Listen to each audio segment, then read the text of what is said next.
Hello guys, आपका स्वागत है मेरे यूट्यूब चैनल गरिमा हिंदी एजुकेशन में।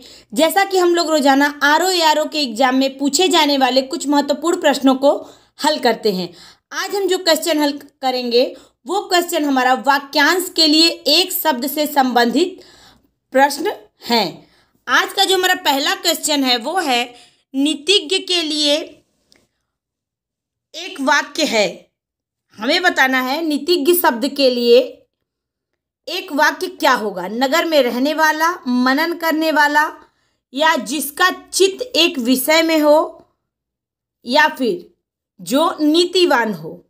तो देखिए, नीतिज्ञ शब्द जो है उसको एक वाक्य में क्या कहेंगे, तो उसको कहेंगे जो नीतिवान हो। क्या? जो नीतिवान हो। ऑप्शन नंबर 4 क्या हो जाएगा? करेक्ट हो जाएगा। नगर में रहने वाले को क्या कहेंगे, तो नागरिक कहेंगे। मनन करने वाले को मननीय कहते हैं, और जिसका चित्त एक विषय में हो उसे कहते हैं एकाग्रचित्त। उसे क्या कहते हैं? एकाग्रचित्त। तो राइट आंसर क्या हुआ? Option number 4। अगला क्वेश्चन है, जो भवन गिर गया हो। वाक्यांश के लिए उपर्युक्त शब्द है कारावास, खेत, खंडहर या बंजर। तो देखिए, जो भवन गिर गया हो उसको एक शब्द में क्या कहेंगे, तो खंडहर कहेंगे। क्या कहेंगे? खंडहर। ऑप्शन नंबर 3 हमारा करेक्ट हो जाएगा। खेत किसे कहते हैं, तो जिस स्थान पर कृषि कार्य होता है उसे हम खेत कहते हैं। और बंजर किसे कहते हैं, तो जिस भूमि में कुछ पैदा नहीं होता है उसे बंजर कहते हैं। और कारावास तो सभी को पता है कि बंदियों के रहने वाले स्थान को कारागाह या कारावास कहते हैं। तो राइट आंसर क्या हुआ? Option number 3। अगला क्वेश्चन है, जिसमें उत्साह न हो। वाक्यांश के लिए उपर्युक्त शब्द है निरुत्साह, कूपमंडूक, या किंग कर्तव्य विमूढ़, या कातर। तो देखिए, जिसमें उत्साह न हो उसको एक शब्द में कहते हैं निरुत्साह। क्या कहेंगे? निरुत्साह। ऑप्शन नंबर 1 हमारा करेक्ट हो जाएगा। कूपमंडूक किसे कहते हैं, तो जिसे बाहरी जगत का ज्ञान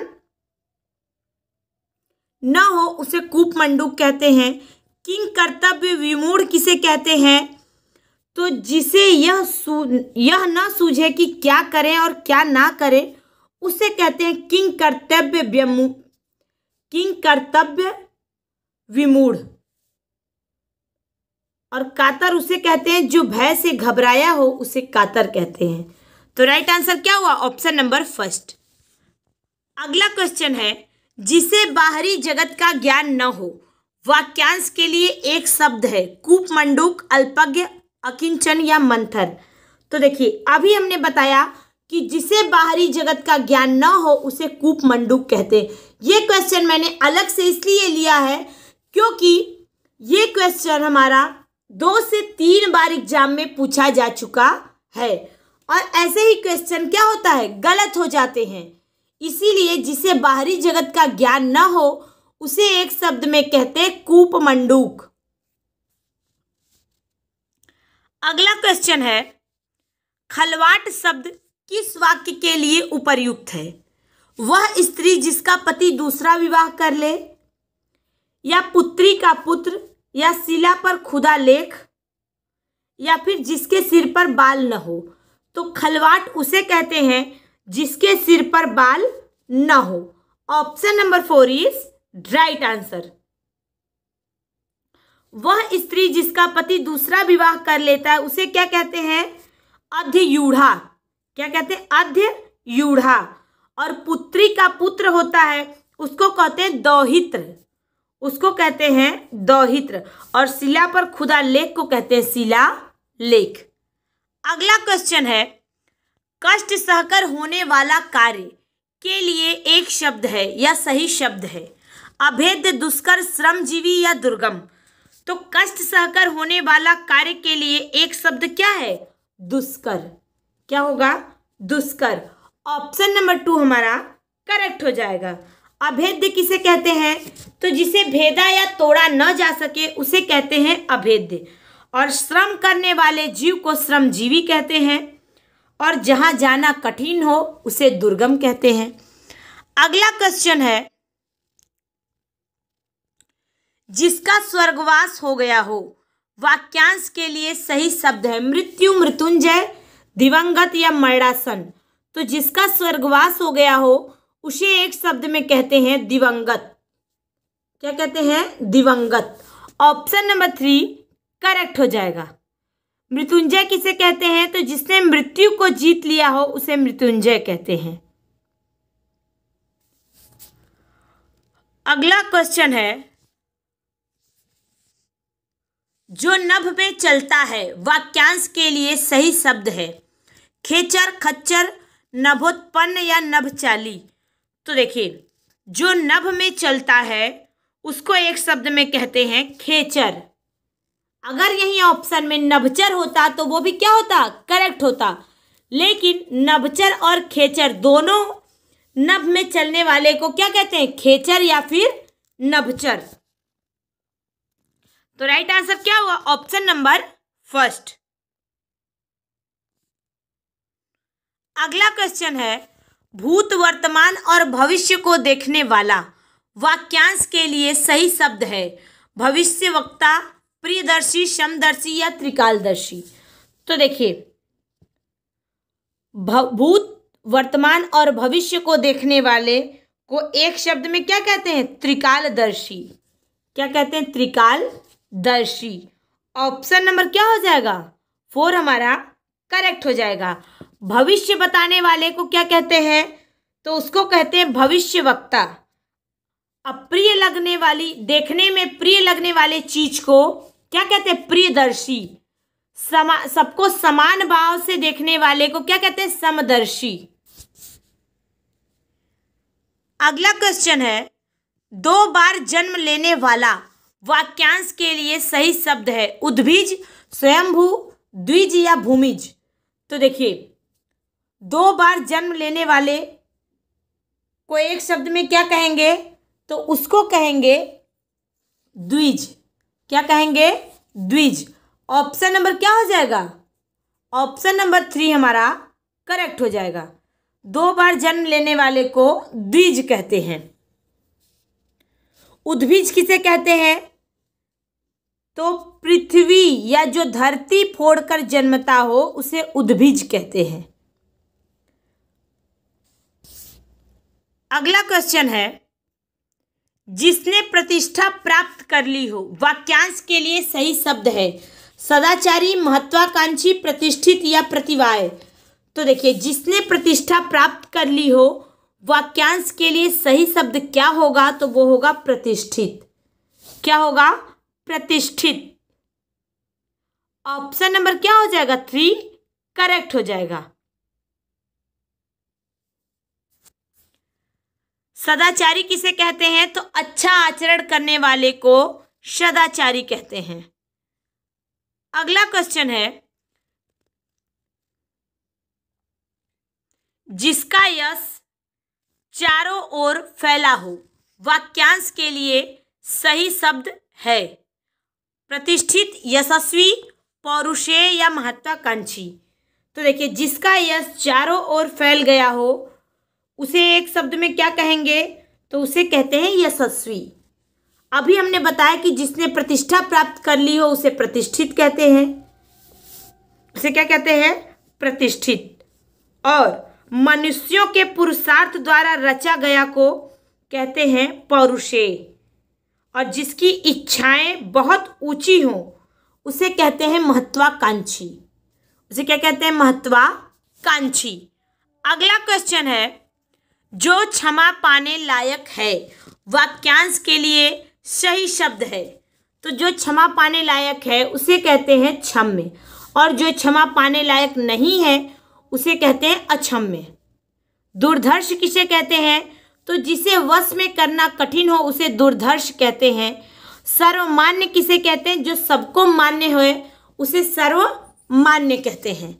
अगला क्वेश्चन है, जिसके 4 पद हैं, वाक्यांश के लिए एक शब्द है या सही शब्द है चतुर्भुज, चतुष्पद, चौराहा या चतुष्कोण। तो जिसके 4 पद हैं उसे क्या कहते हैं? चतुष्पद। क्या कहते हैं? चतुष्पद अथवा चौपाया। उसे चतुष्पद या चौपाया भी कहते हैं। और चतुर्भुज उसे कहते हैं जिसकी 4 भुजाएं हो। और चौराहा उसे कहते हैं जिस स्थान से 4 रास्ते निकलते हों। चतुष्कोण किसे कहते हैं? जिसमें 4 कोण हो उसे चतुष्कोण कहते हैं। अगला क्वेश्चन है, जिसकी तुलना न की जा सके वाक्यांश के लिए सही शब्द है अनुपम, अद्वितीय, अतुलनीय, अवंदनीय। तो जिसकी तुलना न की जा सके वाक्य के लिए सही शब्द क्या होगा? तो अतुलनीय। क्या होगा? अतुलनीय। और जिसकी अनुपम किसे कहेंगे? तो जिसकी उपमा न की जाए उसे अनुपम कहते हैं। अद्वितीय किसे कहते हैं? तो जिसके समान कोई दूसरा न हो उसे अद्वितीय कहते हैं।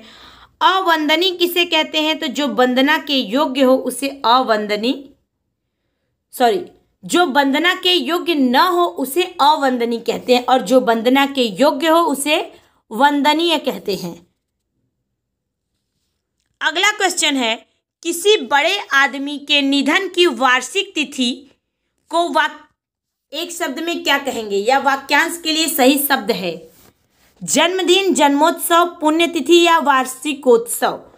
तो देखिए, किसी बड़े आदमी के निधन की वार्षिक तिथि को पुण्यतिथि कहते हैं। क्या कहते हैं? पुण्यतिथि। ऑप्शन नंबर 3 करेक्ट हो जाएगा।